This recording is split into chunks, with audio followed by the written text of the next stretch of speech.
Come on guys, जैसे आप लोग को पता है कि आज का क्लास 10th क्लास का साइंस 6 चैप्टर है और जिसमें हम लोग पढ़ेंगे कंट्रोल और कोऑर्डिनेशन, यानी आप समन्वय और नियंत्रण ये चैप्टर में है आपका। और इसके बारे में इन डिटेल समझेंगे एक चीज़ को। चलिए इस चैप्टर में क्या सीखेंगे, क्या पढ़ेंगे उसको देखते हैं। Nervous system in animal. पहले हम जंतुओं में जो तंत्रिका तंत्र है उसके बारे में पढ़ेंगे। तंत्रिका तंत्र कहते किसे हैं, नर्वस सिस्टम क्या है। उसके बाद हम पढ़ेंगे reflex action and reflex arc, प्रतिवर्ती क्रिया और प्रतिवर्ती चाप क्या होता है। सब देख के लगता है दांत टूट जाएगा, नहीं, लेकिन कुछ नहीं है, बहुत आसान है। अभी इन डिटेल करेंगे इसको। ह्यूमन ब्रेन भी पढ़ेंगे, मानव मस्तिष्क क्या होता है। उसके बाद कोऑर्डिनेशन इन प्लांट्स, प्लांट्स में क्या कोऑर्डिनेशन होता है उसको भी पढ़ेंगे। उसके बाद हार्मोन्स इन एनिमल्स, जंतुओं में हार्मोन क्या होता है। इन सब चीज़ों को आप इस क्लास में पढ़ोगे। कितने चीज़ हैं, पांच चीज़ को आप अभी सीखोगे। पॉज करके आप लोग लिख सकते हो इसको। नेक्स्ट देखो, चैप्टर में जिस तरह के आपका दिया हुआ कंट्रोल और कोऑर्डिनेट, इसमें क्या पढ़ेंगे। कंट्रोल को हिंदी में क्या बोलते हैं, नियंत्रण, और समन्वय बोलते हैं कोऑर्डिनेट को। कोऑर्डिनेट करके चलना, ये दो शब्द सर समझ में नहीं आया। देखो इसको हम ऐसे समझो। कोऑर्डिनेशन का मतलब होता है आपका हाथ पैर मुंह कैसे चलेगा, एक दूसरे के साथ तालमेल कैसे बैठाएगा, तो तालमेल को ही कोऑर्डिनेशन कहते हैं। क्या कहते हैं, कोऑर्डिनेशन। अब ये हाथ है, ब्रेन ही आपको बताएगा। भूख लगेगी तो ब्रेन फील करेगा, अच्छा भूख लगी है तो आप हाथ उठाओगे। अब हाथ उठा के कंट्रोल भी होना चाहिए और तालमेल भी होना चाहिए। पेट में भूख लगी, हाथ काम करना शुरू कर दिया, किसका तालमेल कर रहा है, ये पेट का। क्योंकि पेट में अनाज तो डायरेक्ट ऐसे खाओगे नहीं, हाथ से उठा के डालते हो, तो हाथ क्या करता है, उसका हेल्प करता है, खाना मिलाता फिर मुंह में डालता है। तो ये तालमेल किसके किसके बीच हुआ, ब्रेन पेट और हाथ के बीच एक कोऑर्डिनेशन हुआ। बात समझ में आ रही कि ना। ब्रेन ने एहसास किया पेट में दाना डालोगे तो मुंह के पास ले जाना है। अब इसको कंट्रोलिंग के साथ लेके जाना, ना कि कोऑर्डिनेशन तो है। अब पता चला ऐसे खाना उठाया मुंह में नहीं देके इधर नाक में लगा डाल दी, तो ये कंट्रोल हुआ, हाथ पे कंट्रोल नहीं हुआ। कई बार होता बीमारी हो जाती है इंसान को, जब हाथ पैर कांपने लगता है तो फिर उसको दिक्कत होती है, फिर वो खाना मुंह में नहीं डाल पाता, ऐसे से हिलते हिलते नीचे गिर जाता है। कई बार ऐसा होता है ना। तो ये कंट्रोलिंग पावर से खत्म है, जिसके कारण वो हाथ हिलते रहता है, वो अपना कंट्रोल में फिर हाथ को पकड़ के लिखते हैं या कुछ करते हैं, तो इसको कहते हैं कंट्रोलिंग पावर उसके हाथ में नहीं है। तो ऐसा क्यों होता है, हम जहाँ चाहते हैं वहाँ हाथ रख देते हैं। कई बार हम लोग से भी हो जाता है, पैर कंट्रोल से बाहर चला जाता है। कोऑर्डिनेशन तो है, दिमाग कर रहा है पैर उठाओ चलेंगे, इतना देर बैठ लिया कि पैर उठबे नहीं कर रहा है, मम्मी पैर नहीं उठ रहा, सीधा नहीं हो रहा, चलो वहीं खड़े रहो, तो कंट्रोलिंग हो रहा है नहीं, कोई चीज़ की तो कमी है। तो कौन ऐसी चीज़ है जो हाथ को और मुंह को एकदम बैलेंस में लेके चलता है। आप चलते हो दोनों पैर से चल रहे हो, आप कोई चीज़ को दोनों पैर में खड़ा रखो गिर जाएगा, वो नहीं गिरेगा।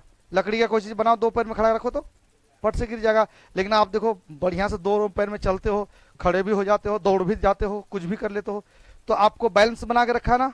तो ये तालमेल कोऑर्डिनेशन है। आपके बॉडी का क्या है, कोऑर्डिनेशन के साथ क्या है, कंट्रोल है। कोऑर्डिनेशन के साथ कंट्रोल है। तो मेरे ख्याल से दोनों चीज समझ में आ गया, कंट्रोल और कोऑर्डिनेशन समझ में आ गया, तालमेल और नियंत्रण।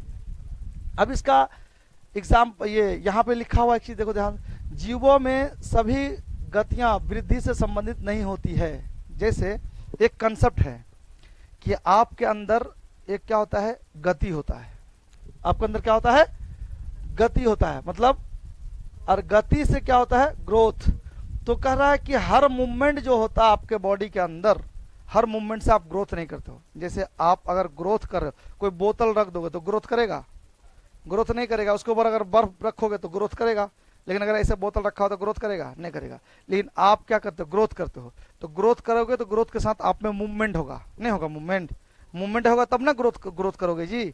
तो कह रहा है कि हर मूवमेंट ग्रोथ नहीं करता है इंसान को। हाथ हिला दिया, हाथ बढ़ गया, मुंडी हिला दे, मुंडी बड़ा हो गया, तो ऐसे अगर लबलबाता है जीभ, अगर जैसे जितना बोलते हैं सबसे ज्यादा जीभ लबलबाता है ना, तो जीभ तो बड़का होकर निकल के नीचे आ जाता ना, ऐसे नहीं हो जाता, ऐसे हो जाता कि नहीं।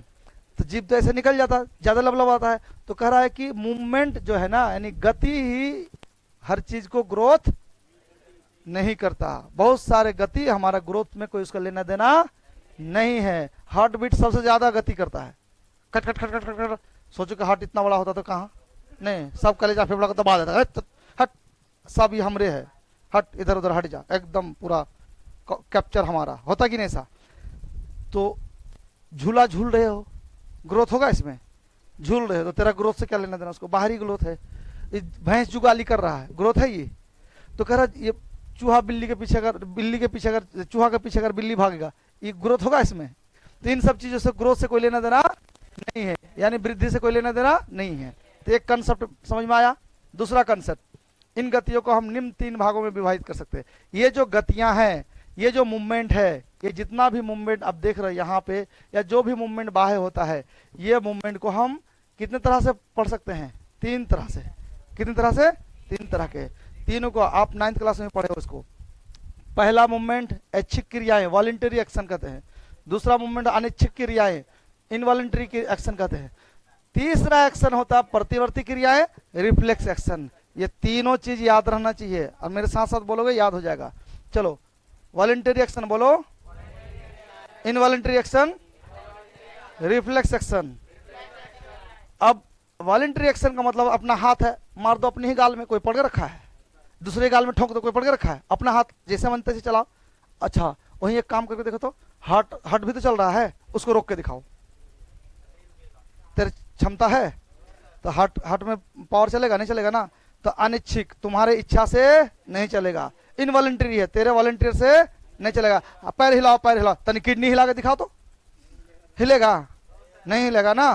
फेफड़ा हिला के दिखाओ तो अपने मन से नहीं हिलेगा, क्योंकि वो तुम्हारे हिलाने से नहीं हिलेगा, फेफड़ा अपने मन से हिलेगा। बात समझ में आ रही है? तो इनवॉलंटरी हो गया, वो अनैच्छिक हो गया। यानी गति तो हम करते हैं, बाह्य जो भी अंग है वो हमारे हिसाब से गति करता है, लेकिन जो अंदर के कुछ पार्ट्स है वो हमारे हिसाब से, जब हमारे हिसाब से गति नहीं करता उसको तो अनैच्छिक या इनवॉलंटरी क्या बोलते हैं।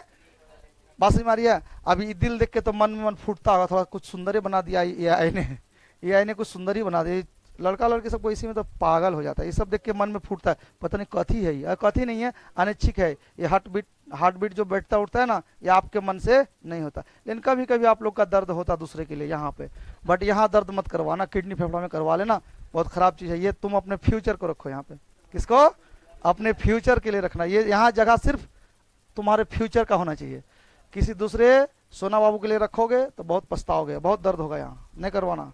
आगे चलो, प्रतिवर्ती क्रिया। प्रतिवर्ती क्रिया का मतलब होता है प्रतिवर्ती, जब भी हम कोई चीज किए एक्शन के प्रति रिएक्शन, वहां जो क्रियाएं होता है उसको बोलते हैं प्रतिवर्ती क्रिया। क्या बोलते उसको?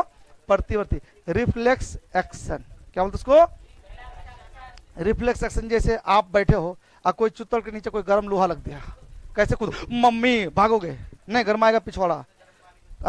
उसी तरह कोई भी आप बैठो, पता चला वहां नीचे सुई था, ऐसे उठ आप कप से भुकाया, चुट से उठ गए, एकदम क्विक, जाते ही पट से उठ के बैठोगे, ओ माय गॉड क्या है यहाँ पे, कुछ है। या चुपचाप बैठे हो, आराम से बैठे हो, अब पता चला पैंट के नीचे से एकदम बड़ा वाला चींटी घुस गया यहाँ पे अंदर, तुरंत जाओगे वॉशरूम, पैंट डाउन करके उसको निकालोगे। बैठे रहोगे? शर्म काम में बैठे रह पाओगे? नहीं रह पाओगे। कितना भी काम हो, कितना भी इंजॉय की चीज सुनो, कितना भी मन लगा, अब बढ़िया वाला चींटी अगर घुस गया अंदर, काले काले अंदर अंदर चला गया एकदम, अब सोचो क्या प्रोग्राम होगा। रहोगे? तुरंत उठ के तुरंत भागोगे। गमछी रहेगा, अगर वॉशरूम मिला तो मिला, तो दूसरे को बोलो भाई गमछी दो, तो शर्ट दो, शर्ट को खोल के अपना पहनोगे, पैंट डाउन करके उसको निकालोगे। निकालोगे कि नहीं? तो ऐसा क्यों करोगे? आपको रिफ्लेक्शन हो गया। क्या हो गया? कोई एक्शन किया और रिएक्शन कर दिया आपने।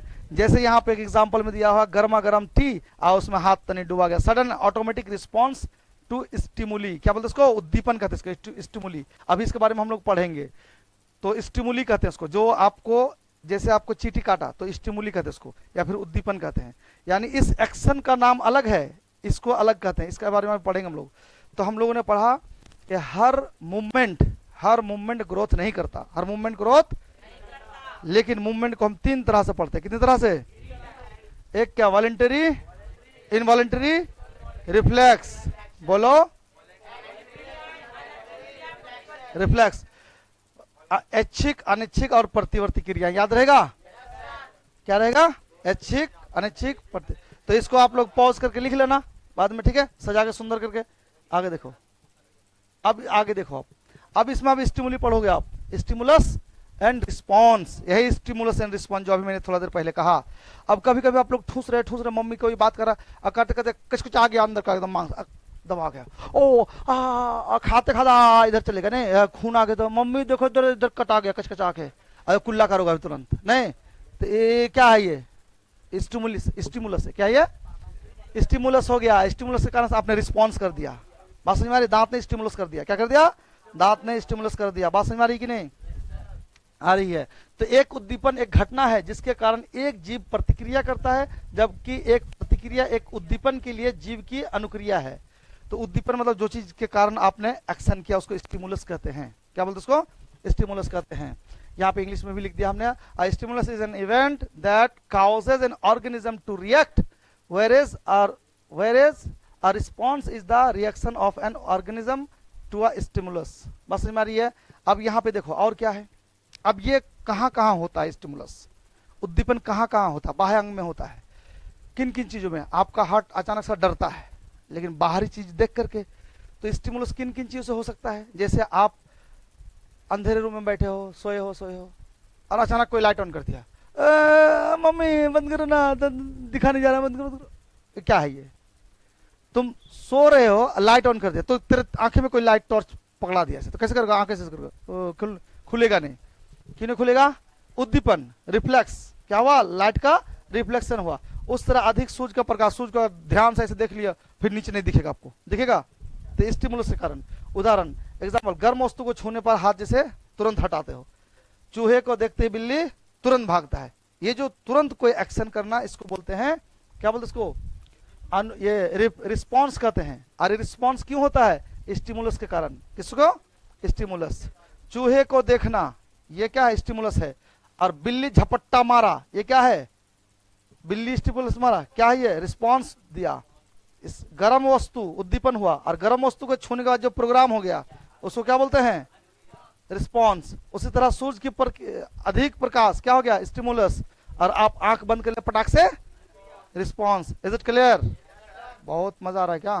तो आगे फिर देखेंगे, इसको आप लोग कर लेना कॉपी में अपना, और ये आगे का चर्चा देखेंगे।